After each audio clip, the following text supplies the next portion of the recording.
This has quickly become one of my new favorite teams to play, and Ranmei helped boost it to new heights, and there's a ton of synergies now, thanks to Ranmei and Blade specifically, that helps allow for a couple of things to be different than the way they used to be, right? So, for example, let's start off with talking about how Blade, paired with Ranmei, almost can sustain you in a way. Right, because Blade's taunt value, right, will help pretty much get a majority of the hits. Now, unfortunately, with two harmonies, with their taunt being at 100, Blade's 125 taunt, and Jingliu in this case is also 125 taunt, doesn't make it so he's going to absorb the majority of the hits, but he is going to get a pretty sizable amount of hits more than Bronya and Ranmei.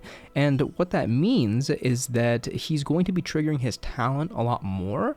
And in this specific circumstance, since it's paired with Jingliu, right, since she's going to sap the energy of your three characters, Blade's going to be getting his ticks of follow-up. And then when he gets those ticks of follow-up, he's going to be healing more, right? So when you pair Jingliu with Blade, you actually get a higher output of healing compared to when Blade's just by himself. Now, if Blade was by himself, I guess you could just say that he'd be having more turns with Bronya, and in that case, then you would be getting more ticks. But one of the other cool things about this is that you're actually not losing out on too much damage if you boost Blade with Bronya instead of boosting Jingliu with Bronya, right? And in the zero cycle that I'm going to show at the end of this video, you're actually going to see how I do boost Blade to pretty much get just an extra tick and also make his enhanced turn end sooner, so that way I can take advantage of an extra skill point usage, right? Because sometimes he's almost too skill point neutral for his own good, right?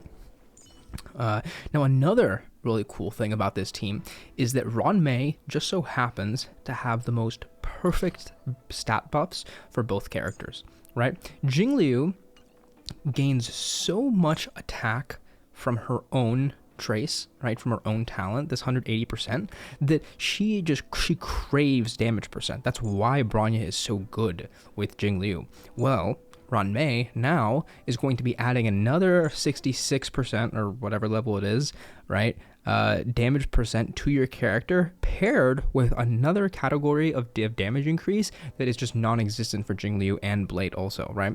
So this 25% res pen is just perfect when increasing their damage by a sizable number in comparison to like other buffs, like attack buffs or like crit damage buffs. Although crit damage buffs are also really good.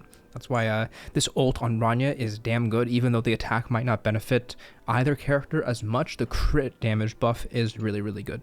But don't look at my Bronya's crit damage, because her speed, there's no way her speed will be that if her crit damage was good. So anyways, now let's talk really quickly about some of the other characters. If you don't, because this is 4 or 5 stars on one team, right? So this is a pretty expensive team. It just so happens that these are the only light cones I have. I guess Dr. Ratios too, but these are the only signature light cones I have on the characters, and they all fit on one team. Maybe that's why this is my favorite team. I don't know. But another really cool, or not another really cool thing, but just another aspect of team building, if you want to use less 5 stars, right, is to use characters like Pela, right? Pela is great because that defense shred is going to benefit both of them. And you actually might be able to get more damage with Pela than Bronya. So Ranmei and Pela might actually give you more damage output. But for the zero cycle, this is just the team I used, so I wanted to talk about this team a little more in particular. Another character, Tingyun. The attack buff on Benediction might not benefit a character too much, but the speed buff definitely can benefit a character. The energy gain from killing enemies extra will benefit the character. Her ult, just giving the straight up energy to the character, is going to be a nice buff, plus the damage percent is very helpful.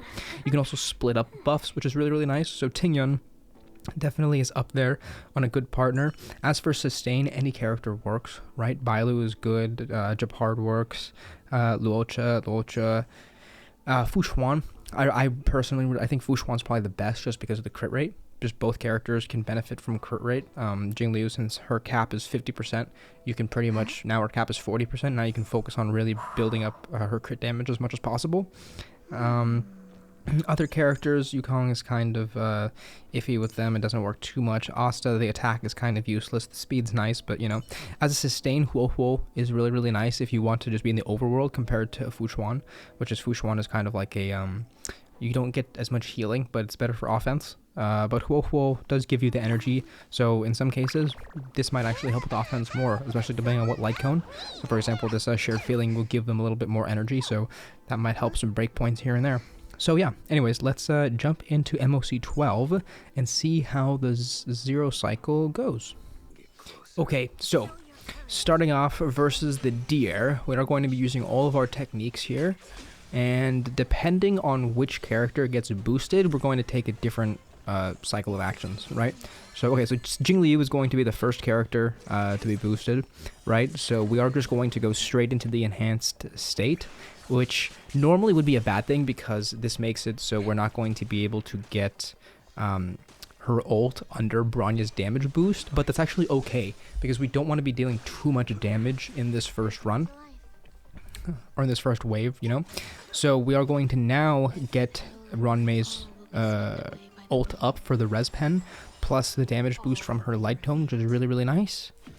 And now we're going to have this ult not be as much damage as it could be, but that's fine because since we are going to get one more boosted action with Bronya here, this is going to leave them with just enough health to get taken out by 2 actions of Blade. And if Jingliu is the character to get boosted, then we want Bronya to boost Blade, because we want Jingliu to be at 0 stacks starting the next wave. We don't want her to be at 1 remaining stack of Syzygy. We want her just to be fresh.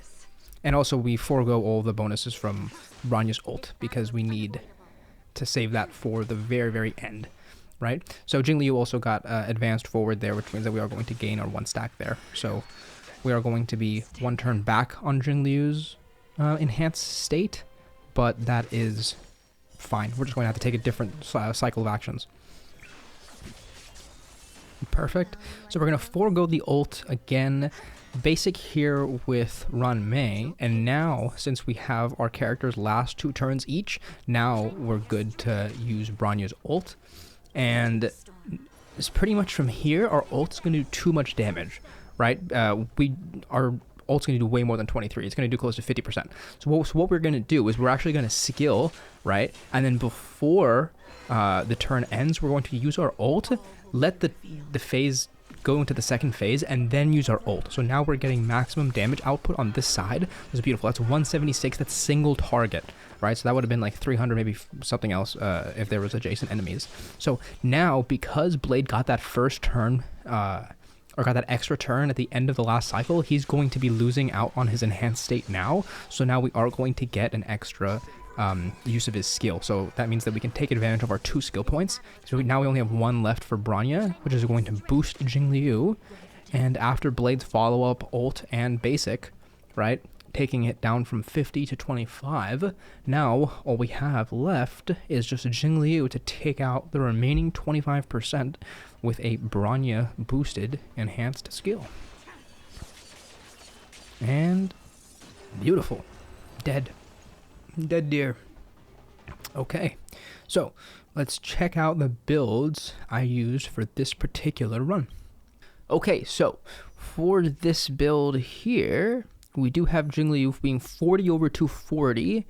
Normally her substats wouldn't be that good, but I took off her damage orb in exchange for an attack orb, which is normally not very good, but because the team comp we're using, we gain almost no attack percent other than Bronya's ult, so it makes it so the damage loss isn't as much, because the substats on my attack orb are just infinitely better than the substats on my ice damage orb. Now, we also do have Blade on the quantum set, and see, this wind damage is just, all my damage orbs are so bad. But Blade is the fast one, so Blade will get the guaranteed 2 actions, and Jingliu is essentially the focus of all of Ronmei's boosts here. So Ronmei with these mildly leveled relics, and somehow her break effect only 190, still on a break effect rope, but that E1 synergizes with the quantum set so nicely with both DBSs. Now, we do have the super fast, extra fast, ultimately fast Bronya to boost whoever we want after her skill, or after her, skill. All right. But that's the team. So, if there are any suggestions, any comments, any ideas that I forgot to mention or didn't mention, let me know and we can discuss them, right? Thanks for watching. Like the video, subscribe, and adios.